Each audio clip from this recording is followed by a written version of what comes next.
హైదరాబాద్ నాచారంలో యువతి selfie suicide ఘటన కలకలం రేపింది. అక్రమంగా కేసులు పెట్టి తనను వేధిస్తున్నారని, తనకు న్యాయం చేయాలంటూ ఓ ఐఐసిటి పరిశోధక విద్యార్థిని ఆత్మహత్య చేసుకుంది. తన తండ్రి చేసిన పనికి తాను తన తల్లి ఇబ్బంది పడుతున్నామంటూ వీడియో పోస్ట్ చేసిందామె.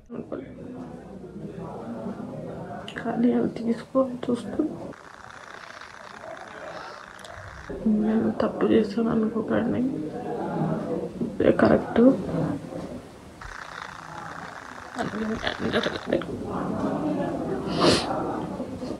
తార్నాక ఐఐసిటిలో పరిశోధక విద్యార్థి దీప్తి నాచారం హెచ్ఎంటీ నగర్ సరస్వతి కాలనీలో నివాసం ఉంటోంది.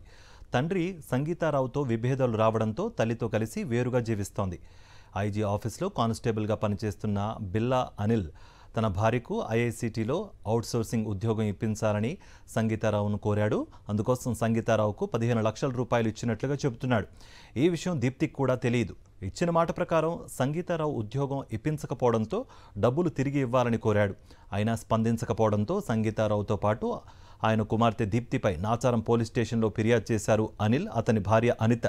తాను తండ్రితో కలిసి ఉండడం లేదని, డబ్బు విషయం తనకు తెలియదని దీప్తి చెప్పినా వారు వినిపించుకోలేదు.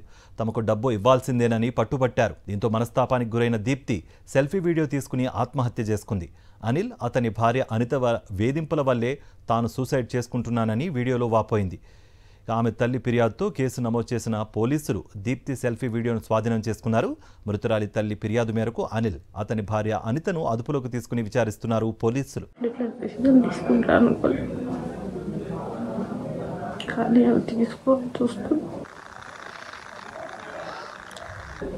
తప్పు చేస్తాను అనుకోకండి, కరెక్ట్.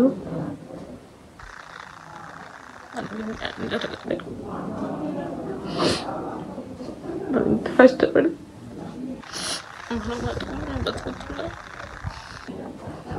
మొదటికి లాగాలని వాడుకున్న అధికారంతో వాడు కేసులు వేసినని వాడు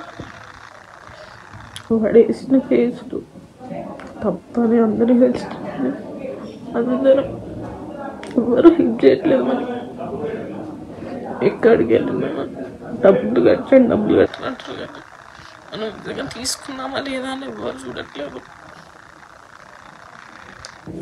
తీసుకున్న సంగీతరావు బాగానే ఉన్నాడు, ఇచ్చిన వాళ్ళందరూ బాగున్నారు, కానీ మళ్ళీ లైఫ్ ఖరాబ్ అయిపోయింది. నాకు న్యాయం జరగాలి. పిల్ల అనితకి, అనితకి బిల్లా అనేది తిప్పల సోమయ్యకి శిక్ష పడాలి.